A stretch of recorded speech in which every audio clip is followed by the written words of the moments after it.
Well, Megan, thank you so much for taking the time to being here with us on the Entrepreneurial Success Podcast. I'm really excited to see what you've got to share with us today. But I think, why don't you just introduce yourself, tell us a little bit about what you do and with who you work with. Okay, wonderful. Thank you for having me. I'm really excited. My name is Megan Sumrell. I live in North Carolina. And I think, like most entrepreneurs, my background is not at all in some ways relevant to what I'm doing now. I think our path to entrepreneurship is always so interesting. I spent over 20 years building a career in the IT field as what's called a software quality architect. Most people have no idea what that is, and it's totally fine. I was a math major. I'm pretty much just a big numbers, logic, systems, processes geek. I geek out on all of that, and really enjoyed my work. I was hired often by large companies to come in and really streamline and optimize the way they were building their software to get it done faster, cheaper, higher quality. Yeah. And so, again, like I said, enjoyed my work greatly, and then ended up getting married and starting a family. And everything was humming along beautifully until my daughter was born. And suddenly it was just like, I could barely keep my head above water. Yeah. And even though I was, I'm a very highly productive person, really organized, really into planning, all of that, I was getting the things done, but I was completely frazzled and overwhelmed. It was kind of collapsing into bed at night, dragging myself out in the morning, and really just kind of got to the point I was losing the joy in the things that I was doing, because it just felt like I was constantly reacting to the next thing on my list.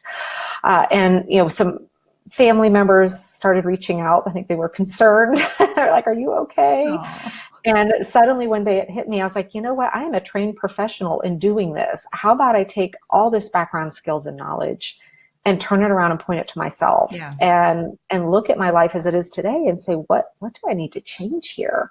So that's exactly what I did. And I completely restructured how I go about managing my time, my family life. And at this time, I had also just started my first business. So I was trying to build a business, keep this career going, but then also be present at home with my family. Yeah. And by implementing some really strategic, very simple but powerful changes to how I managed my time, all of a sudden, all this joy came back. I started feeling less overwhelmed. I started actually waking up every day with a plan of what I was doing instead of putting out the latest fire. And some friends started reaching out that were in a similar situation and saying, "What are you doing? Can you help me out?"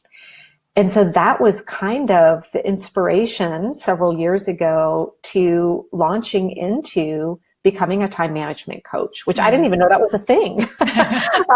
And so that kind of just was born out of a personal need, and then helping really, close friends and family members that needed it. And now I'm finding I'm able to help, thousands of other female entrepreneurs in the same position. Oh my goodness. And then how did you get started? Because obviously you started from your own kind of pain point where you realized you needed to kind of manage your time better. And how did that kind of evolve? Not really started, but how did that kind of evolve to where you are now? Great question. So, at first it was one-on-one, a few friends, a family member as well, going, "What are you doing?" And so just sitting down with them over a cup of coffee, week after week, saying, "Well, let's try this," kind of coaching them through the exact systematic approach I was using for how to set up a weekly plan, how to set up a monthly plan. Well, then one of my friends reached out and said, "Hey, I'm a part of this, female entrepreneur, mompreneur group. I think there's a lot of people there that could really use your help."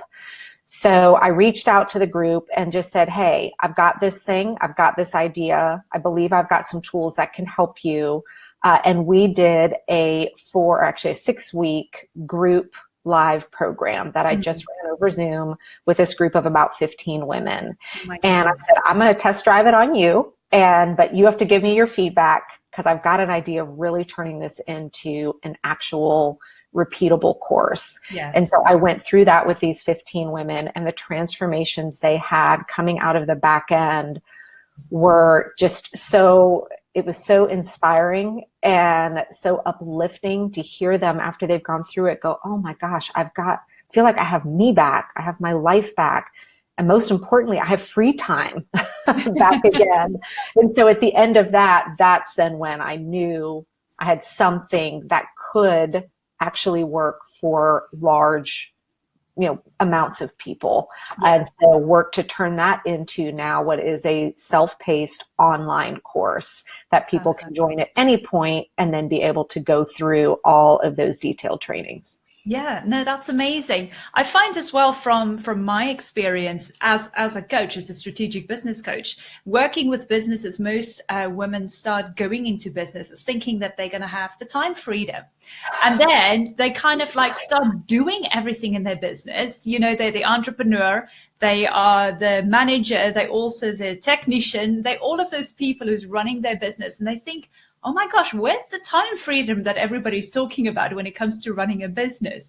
What is your take a little bit on that for the business owner, for the women who are in business? I think that the biggest mistake, I made it, and I'd say probably 99.9% of every other female entrepreneur that I work with, the biggest mistake everybody's making is what I call context switching way too rapidly. And this is where I think just being a female entrepreneur versus a male entrepreneur is different. And being in corporate versus entrepreneur world is different. Yes. We as women tend to play a lot of roles in life. We are, sisters, daughters, potentially moms, wives. Now we're entrepreneurs. We might be caregivers. We might be volunteers. And when you have all of those roles in your life, and to me, that's different than multitasking. Context switching is a subtle difference. And I see women going to this context switching back and forth and back and forth and back and forth, every 10 minutes. Now they're going in and jumping in and doing something with their kid. Then they're running over and trying to do something for work. Now quickly they've got to go, toss a load in the laundry. And they never create that space to just sit for 1 hour in one role, having prioritized the most meaningful tasks that need to get done at that time. And when you can shift from a state of constantly context switching all day long to a place where you have strategic time set aside for each role in your life every day, that's when you can start creating that space to be fully present in whichever role you're serving at that time. Absolutely. And it's the focus. It's all about the focus at that moment in time and where you're focusing on. It makes absolute sense. While you were just talking, I was thinking of some of the things and how I started my business. And I did exactly that as well. I was constantly just moving from one area to another in my life, instead of just scheduling time out and just giving myself that focus for that hour or that 2 hours where it needed to be in my business, my personal life. So I completely agree with you. It makes so much sense. One of the things that, or not one of the things, but some of the things that you want to talk about today, which I'm really, really excited about. You've got some great topics. The first one in particular, it's all about the time management. But the one in particular that you wanted to talk about was time blocking. Talk to us a little bit about that. So I did not create time blocking. It's been around forever. I've been using it for years. But what was interesting, I was first introduced to time blocking in corporate. And time blocking when you're sitting in your office from 9 to 5 is a heck of a lot easier than time blocking when you're trying to work from home and build a business and juggle all the things. So at its core, time blocking is essentially blocking, and we kind of just talked about this a little bit, but blocking out those very specific pockets of time in your day where you are focusing either in one role or on one very specific task. But when you are a female entrepreneur or a mompreneur and the number of roles you're serving in a given day is a lot, creating strategic time blocks gets really hard. And so there is kind of a set process I go through to help people where we actually make a list of all your roles, then make a list of all the things that need to get done this week, no matter how small and no matter what role it is. And then I love to get out actually highlighters. I've got 3 tasks here, each one about 20 minutes, well, let's go create an appointment with myself on my calendar for 1 hour. And I'm going to commit to doing those 3 tasks in that 1 hour when I know I can be fully focused in that 1 hour. And then maybe at that point I need to step away, and now I'm going to go put on a different hat or a different role. And maybe now I'm going to go, be all in helping kids with homework for an hour. And what's most important is that when you've switched roles, you've got to leave the other one behind and not try to be doing both at the same time. Yes. So important. And I mean, it's great advice actually to take as well. And just for anybody who's listening, if you are in that type of mode in your personal life, in your business life, and you are struggling just to juggle it all, get your calendar, start using your calendar. It is so important. And like Megan is saying, just start blocking some time out for yourself. It's so, so important for you to do that. It's important for your sanity as well.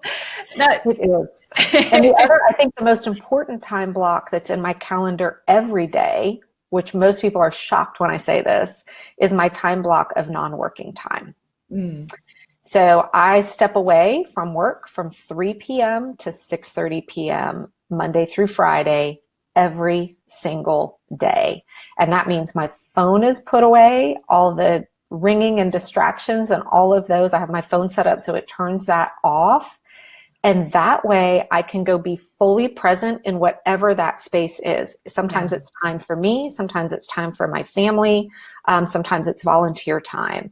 But then when that non-working chunk of time is over, because I've given myself that space to step away, then when I come back to sit down, I always have a time block from 6:30 to 7 where I can catch up on anything that was going on in the afternoon. I found when I made that switch, I can catch up in 20 to 30 minutes what I was constantly jumping back and forth in for 3.5 hours. Yes. And when I sit back down, my head is clear. I've had a chance to step away, and I can be hyper productive in that 20 to 30 minute window.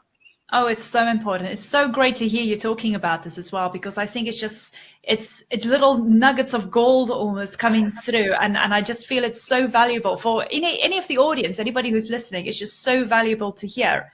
Now, you also mentioned about creating a weekly planning routine.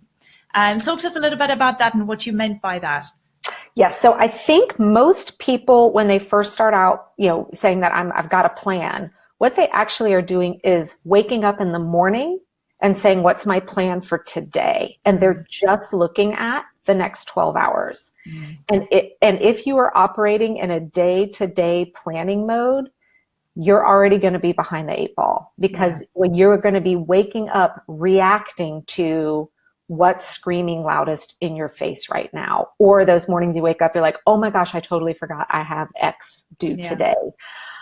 So I think it is really important to take that step back. I actually start at a monthly level, but I encourage people, if you're new to it, first start at a weekly planning routine. And this is something that you should do on Sunday.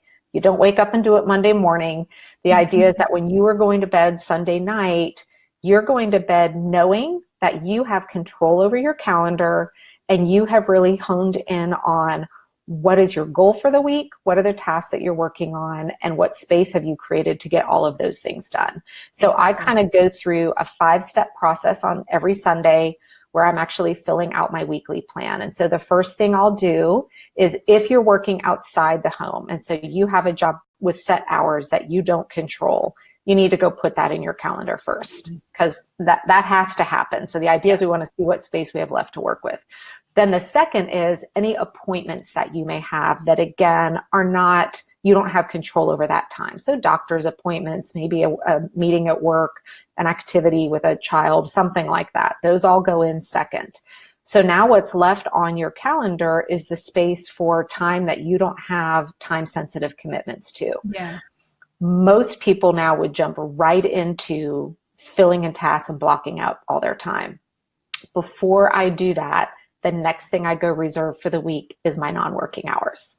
Yes. So I want to create and make sure I am prioritizing that space to say, here's the time I'm not going to be working. Say, okay, here's my list of tasks for the week, and both personal and business. I always have one business focus that I'm honing in on for the month. So I have tasks related to that.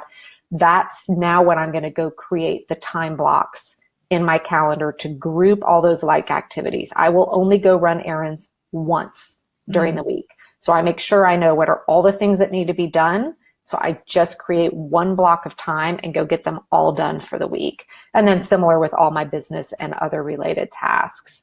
And then the last thing that I always do, and I encourage everybody to do, is to reserve a chunk of time at the end of the week. You can call it your whoops time, your what if time. I call it your CYA time. Basically acknowledging nothing's ever going to go as planned. Yeah. A pet will throw up on the carpet, your child will get sick, your car will break down, something's going to happen. And if you have every minute of every day booked and the wheels fall off Tuesday morning, which is how I used to live, you're going to go into panic mode, trying to figure out how you're going to make that time back up. So I always reserve a 3-hour chunk of time on Fridays. Most of the time it's on Fridays. That's just set aside for just in case life happens. And 90% of the time it does. And so I don't have to get stressed out because I know, okay, well, if the car broke down Tuesday morning and I got derailed for a couple hours, I'll make that time up on Friday afternoon. Yeah. And then if you have one of the perfect weeks where it actually goes as planned, well, now you have this gift of this whole chunk of time to do whatever you want with. Yeah. And I think it's so important as well. It just gives you that peace of mind, knowing that you don't have to come into the office or in looking at your calendar thinking, right, what am I doing today?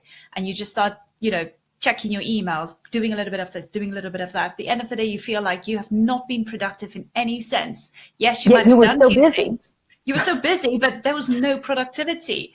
And by just creating a weekly planning routine for yourself, just the smallest tasks that you've put on that planner in order to do, you're going to feel that you've achieved something, you've done something great. And there's nothing better than going back through a to-do list or a planner and you can tick off that box and go, done, let's move on to the next one.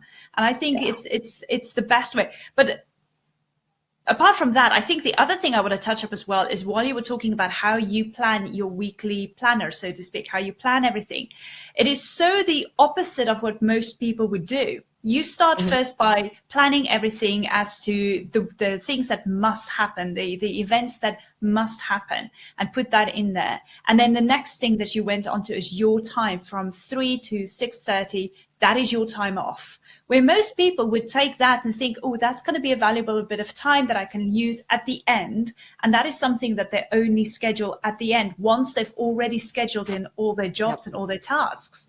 And I think that is so important as well in order to kind of start, as always, with the end in mind.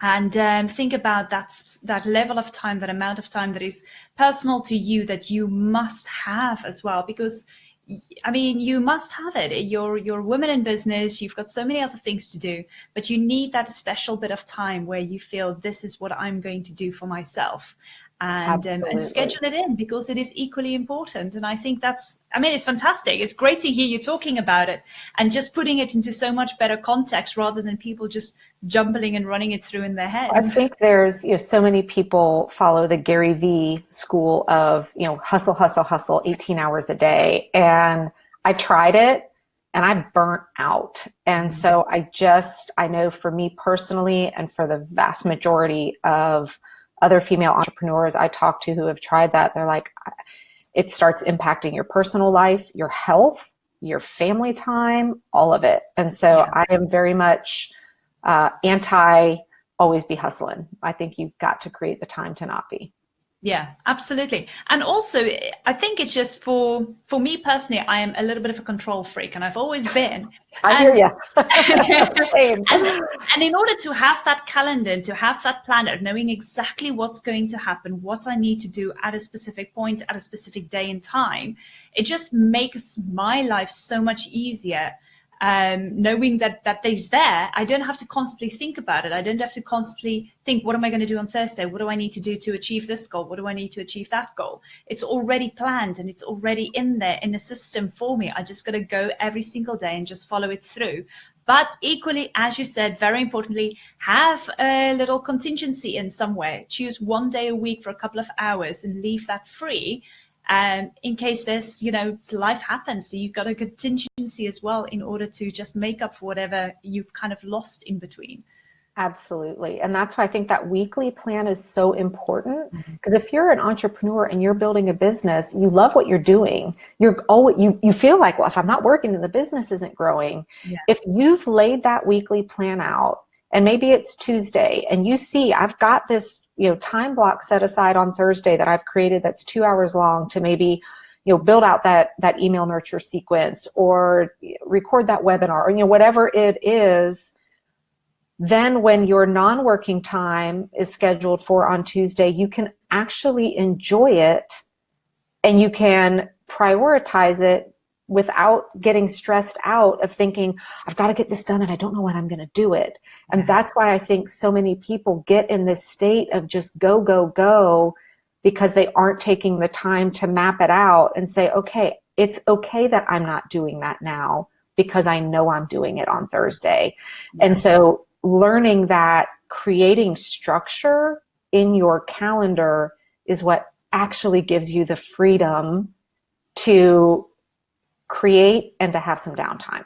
Yeah, absolutely. And this is where that time freedom comes from. Like we spoke earlier on about women starting a business and they just hustling away every single day and going, hey, where's all this time freedom that everybody is talking about? But it all comes back to your time management and planning that on a weekly planner and just making sure that you're allowing yourself that time. So, oh gosh, it's brilliant. I love talking about this. Now, the other thing you wanted to talk to us about is the weekly close routine. Talk to us a little bit about that and what you meant by that. So similar to the kind of weekly planning routine that we just talked through of a really strategic way to lay out your time for your week, when your week ends, before you just immediately jump into, okay, what am I going to get done next week? There are a couple key things that I like to do, one on Friday in particular, and then the rest on Sunday. So on Friday, I call it my Friday 9-day look ahead. And so every Friday, I'll take a quick look at any appointments that I have in the upcoming weekend, plus the whole next week and the following weekend, where I'm looking for, are there events or activities particularly that are going to require me to have to go run an errand? So maybe I've got a birthday party this Saturday, but I also have a party to go to the following Saturday. Well, how about I just go out once this weekend and knock both out at the same time? So that's why I think it's important. You're always looking ahead that 9 days to say, how can I optimize any errands I might need to run this weekend to not be finding myself driving back to the exact same place 4 days from now, where if I just thought about it, I could have been more efficient. So I like to do that on Friday. And then on Sundays, very first thing I do before I start jumping into my next week's plan is to go back and look at the week I just finished.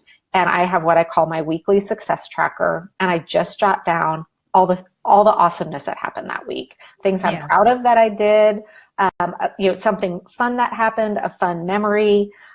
Maybe if Saturday was just completely a day that we had nothing booked on our calendar, jot down what we did, what did I love about that? So it's a way to just kind of bring some closure to your week and celebrate all the things, because so many people will be like, I was exhausted this week and I don't feel like I got anything done. You did. So celebrate that.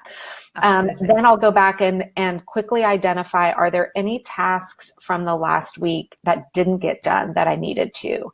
And if there are, the very first question I need to understand is why. And maybe it's a legitimate, something happened that prevented it. Because what I want to understand is, did it not get done because maybe it's really not as important as I thought it was? In which case there's no point in carrying it over, or maybe I over or underestimated how long it would take. So now I can learn from that, but I need to make the decision. Is this still a valid task and is it important? And if it is, that's going to be the first thing I'm going to prioritize for the next week, and then work the rest of my stuff around it. So it's really celebrating the last week, figuring out if there's anything that might need to carry over for this week. And then I also like to think about, what is my main, I always pick one focus for my week. Sometimes it's personal, sometimes it's health, sometimes it's business. And so I want to kind of think through what I want to have. And then I have little check boxes at the top of my planner that I say, I'm going to do this every single day next week. So sometimes it's, drink enough water every day. Sometimes it's get exercise every day. Sometimes it might be, if I'm really heavy lead gen mode with my business. I have a goal where I want to make sure I'm getting 10 new leads in every day, or, create something just fun to have a focus on for the week as well. Oh, it's so important. And I think just having that recap on your week just makes such a difference as well. And it's something that I really loved about what you're saying is look at the highlights of the week before and, celebrate it, so to speak. But apart from that, I think what it does as well, and correct me if I'm wrong, but if you're in that mode where you start looking at what has happened the previous week and you start celebrating those and you think, oh, actually a job well done there, and you start talking to yourself, you're actually hyping yourself up and you start getting so excited that when you start thinking now, okay, let's plan the next week, you're already in such a positive mode and your brain is already so active with all the good things that has happened that you celebrated the previous week, that once you now start planning the next week, it actually starts becoming a celebration of its own almost. And you start really focusing on the good things about the upcoming week as well, rather than thinking about them as tasks, as things that are going to bring you down, that are going to get you all tired.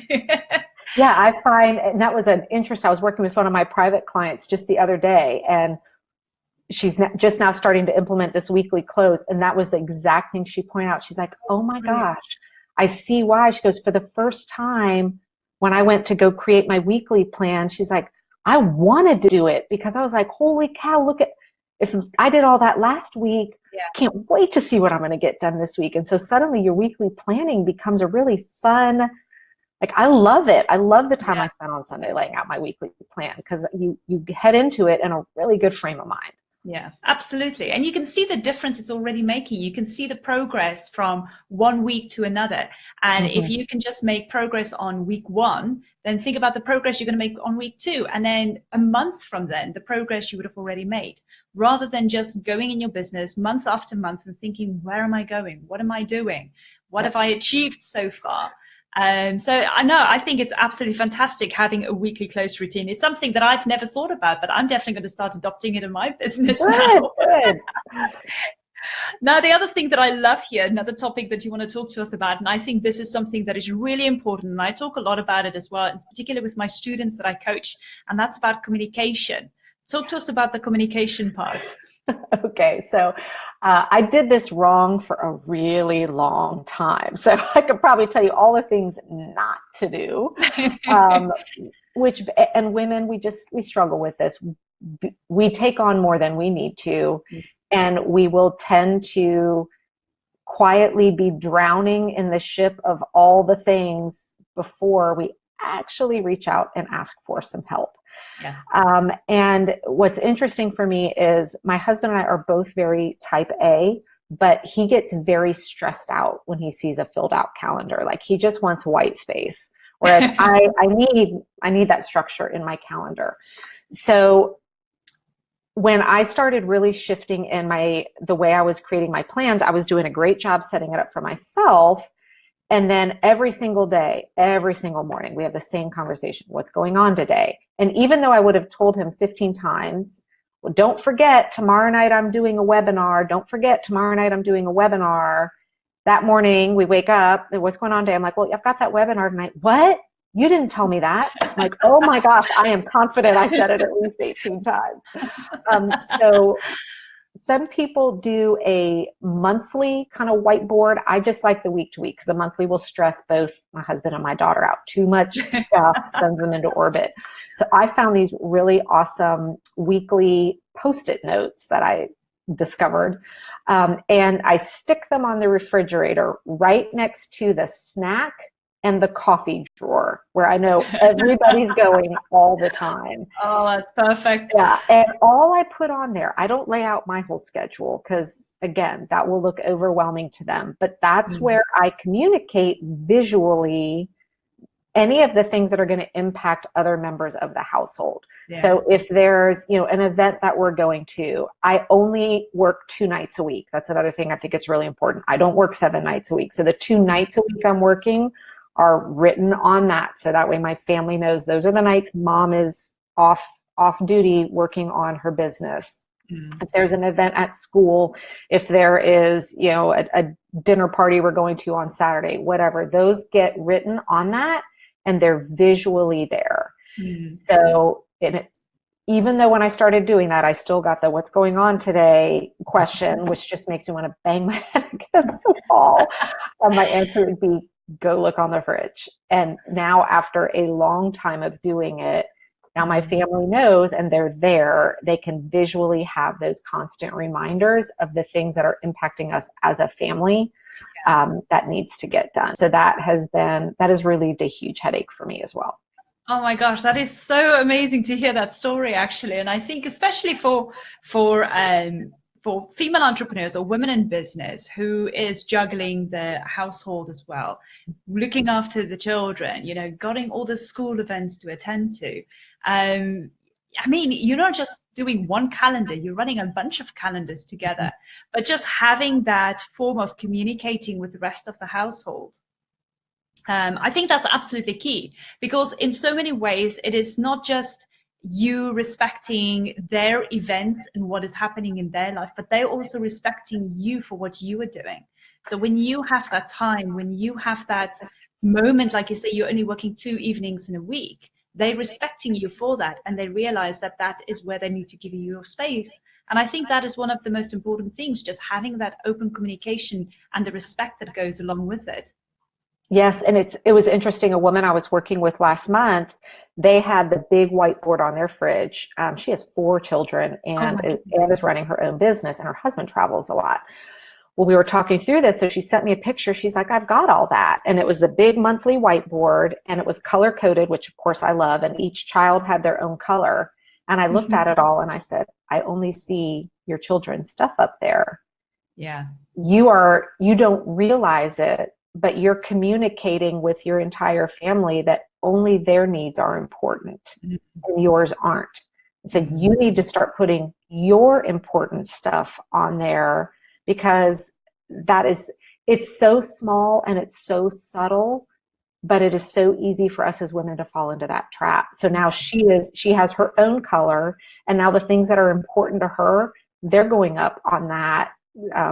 She calls it their communication hub, their big, huge whiteboard. So now her kids can be seeing, oh, well, mom's doing this, mom's doing that. And now they can be a part of it. They can support. And it's not just about how you are serving others. It's bringing other people in to help them serve you. Yeah. And I think it's a great way as well, especially if you're starting it with your children from a young age. If you start bringing this kind of concept into the household, it's teach them from a young age that apart from just being organized, but also to respect other people's time and other people's events or things that they've got blocked out for themselves. So it's not always just about them. And let's face it, growing up, being a child, you are kind of selfish in some senses. Absolutely. Not because you're determinedly doing it. It's just that's how we are as human beings, because as you evolve, as you get older, you obviously start understanding more that you need to look out for other people, and you need to not be selfish, but to start, enjoying life with those around you. But I think if you start using this kind of principle of communicating with the household and teaching children this from a young age as well, it's going to help you a lot more in the future as and when your business is growing as well. And I think apart from just using it for yourself and your family, do you think that this could also help women in business who's already got a team together? If Absolutely. the team knows kind of like, if they have that open communication and they know what it's looking like on all of the calendars for everybody, do you think that's a principle that they can all apply in a team, in a company or in a business together?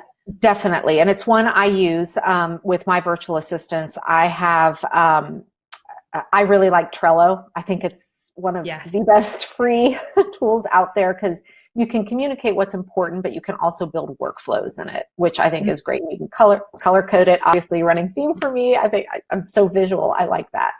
So having a central hub of communication where your whole team, so if you do have employees with you, everybody should know what is our number one focus for this month. Yes. And what I love about that is when I can put that out there, and now I'm tasking somebody with something, and I hope they do, because they have before, they'll come back and say, but how does this tie into our focus for the month?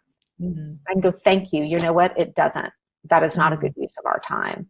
So having, again, that visual communication that everybody can see. I know a lot of other entrepreneurs pretty much run everything through a shared Google Calendar. From a schedule perspective, absolutely, I do the same. I have that all set up there. But just from a process, a workflow, what's our main focus, I pretty much run all of that in Trello. You've got a great online course available as well. So tell us a little bit about the online course and what you're working on. So the course that is up now, it's called the TOP program. So it stands for Time Management, Organization, and Productivity. And you'll notice I use the phrase work-life harmony a lot. I think work-life balance is a myth. Nothing's ever going to be equal, but you should be able to have harmony with both building your business and the rest of your life. So that's what I'm all about. And it's designed to be a 6-week online course. And I kind of protect you from yourself, because when you purchase the course, you only have access to module 1 for the first week. And then on the second week, it automatically unlocks, because there is set things. If you try and make 20 changes all at once, we all know that just doesn't lead to success. So I guide you through with a series of videos and workbooks that you can download and use. Very strategic things. And we actually start with a time audit where you spend the first week assessing your time, and I kind of help you understand why. And then I coach you through in-depth training on how to do time blocking, a lot more information around the weekly plan and close, a whole monthly plan and close. And then there's a bunch of bonus material in there where I actually have an entire course on Trello that I built as part of that program. And I show you tons of different ways that you can use it both personally and in your business. I've got some social media organization and time management in there. I've got a whole email management to help you get on top of that if that's a stressor. Travel planning organizations. There's a ton of bonus just add-on modules in there outside of just the main actual program as well. And then for folks that want to really do that, but then get that one-on-one time with me where I am looking at your calendar and helping you through it, I have the VIP program as well, where you get the top program, but then you get 6 weeks of private coaching with me along with it. Oh, that's fantastic. And that's what we'll do. Oh, no, I'm really looking forward to it. And what we'll do is also for the top program, we'll put the link on the show notes. So if you want to go and have a look at Megan's top coach program, by all means, go and have a look. In particular, if you're just struggling, trying to get that harmony instead of balance, get that harmony back into your life, and just staying on top of everything and feel like you finally, you've got your time back, you've got that, how can I say, you're managing things better for yourself rather than just feeling like you're juggling a bunch of balls and you're dropping them all the time. Megan, you also have a free cheat sheet available. So if anybody wants the cheat sheet, tell us about that. Yes, so I've created just a time management cheat sheet with 5 of kind of my time management tips in there, and that is available for anyone. You can just go to theworklifeharmony.com and download that. And I was told there's almost too much information in there, but I love to give out as much as I can. So there's 5, and including some settings on your phone that you can use to help you. So there's just some good nuggets in that cheat sheet as well. Amazing. Oh, I'm definitely going to have a look as well. Now, the other thing that you said that I'm really intrigued about is you've got a 5-day challenge coming up. Yes. Tell us about that and when that is starting. So I'm really excited about this one. It is going to start the week of October 28th, and it is called Goal to Grow.